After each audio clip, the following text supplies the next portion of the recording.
Hello and welcome to Entirely English. We are going to be continuing with our naval idioms with the letter G today, but before we get into that, I think I've been a little remiss. I presumed people would spontaneously respond with things from their own cultures, but obviously I was wrong. And it occurred to me while I was watching a YouTube video about why the Spanish never conquered Portugal that Britain is not the only country that had a big seafaring history. So I would really like to invite you to tell me any idioms or phrases which your culture, your country has from its naval traditions. Yeah. The Spanish conquered South America, the Vikings pretty much conquered the world, the Chinese have sailed all over the place. So please share with me your phrases and your idioms, and if you can connect it to the letter on each video, that would be useful. Anyway, let us get on with today's idioms, and our first one is groggy or grogginess. So that's the key word: to feel groggy or to look groggy. This goes back to 1500.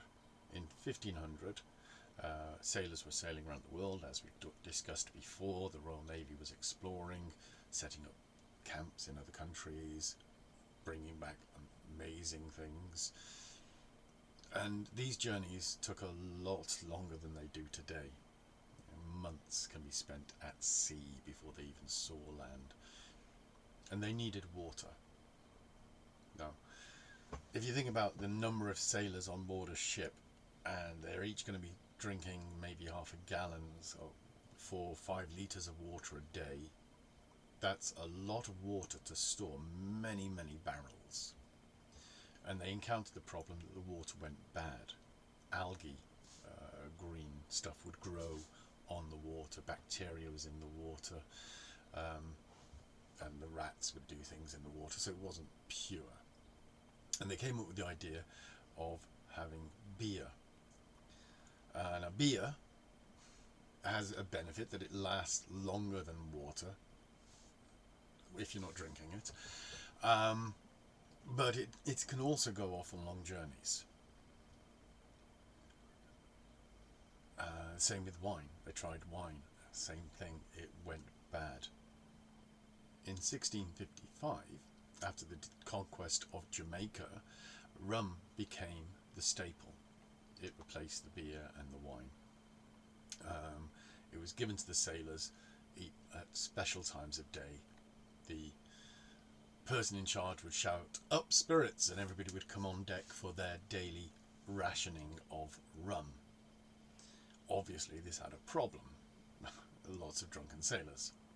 The old song, what should we do? Anyway, so they decided to dilute the rum with water. And it was hoped that this would reduce the amount of drunkenness on board. Unfortunately, some of the sailors stored up their rations and drank it later, all in one go. So it was about 1740. There was an admiral who introduced a concoction, very watered down rum, mixed with some sugar and lime juice. This is what they called grog. The sailors called it grog because they were disappointed they weren't having their complete rum rations anymore. So when you feel groggy, it's when you feel a little bit sleepy, a little bit tired, like you've had too much to drink, maybe a little bit sick. Sometimes people will say when they wake up from an operation they feel groggy. It's that kind of dizzy, blurred vision. So groggy and grogginess is this feeling like you've been drinking, not a good drink, not pure rum, but a mixture which doesn't make you feel great, to be groggy. Our next word kind of connects to that, or our next idiom, is green about the gills. We say somebody's green about the gills. Again, this originated obviously with seafaring people. It might have even originated way before 1500. So let me explain why. Gills are the breathing apparatus on a fish, the gills, where they siphon the oxygen out of the water. When you are green, it's a phrase for somebody being sick or looking sick. He looks a bit green, and that comes from he looks green about the gills. So we get this water connection. So new sailors would often be taunted, "Hey, you're looking a bit green about the gills, lad," meaning he's seasick, he's not feeling well. And we still use it in the same sort of meaning now, green about the gills. You see trainee doctors with the cadavers, first time they cut a body open, and somebody will say, "Oh, you're looking a bit green about the gills there, Kevin." So, you're looking a bit sick, a little bit under the weather. So, idiom we'll come to later. To be green about the gills, feeling sick, looking sick. Right. The next one is to give somebody or something the slip. A slip or slipway was a ramp. That's a sloping gantry. So ships were built and then they were put at the top of the slip and they went down into the sea. That's how they were launched. Or if they're being repaired when they're first built, they went onto the slip and then went into the sea. To make them move easily, the hull, you remember the body of the ship, was coated in thick grease to make it slippy. So when the ship was given the slip, it was on there and then the braces were removed and the ship would slide into the sea smoothly and be able to sail away. The same thing still happens these days. Every time a ship was launched, you've probably seen videos of the Queen.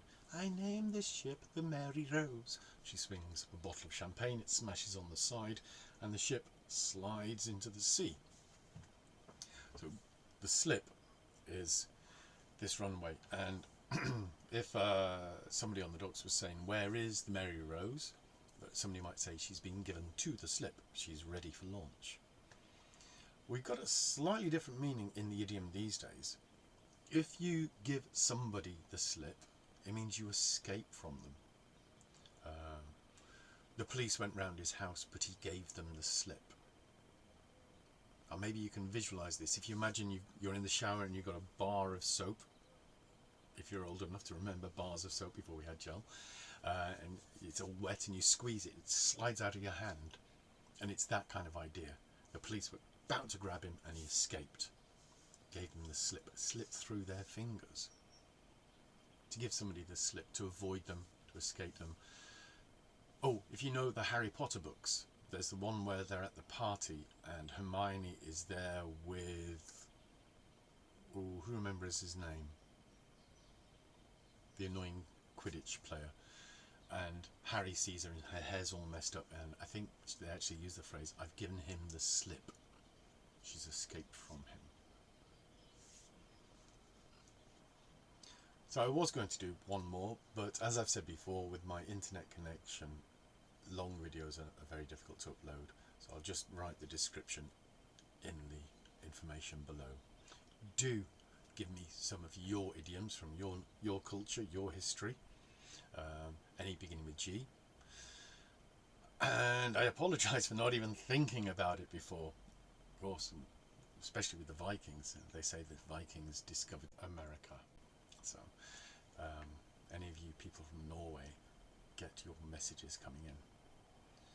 Alright, and don't shout at me if I got the wrong country. Please remember to like and subscribe, and I hope to see you again soon. Bye bye now.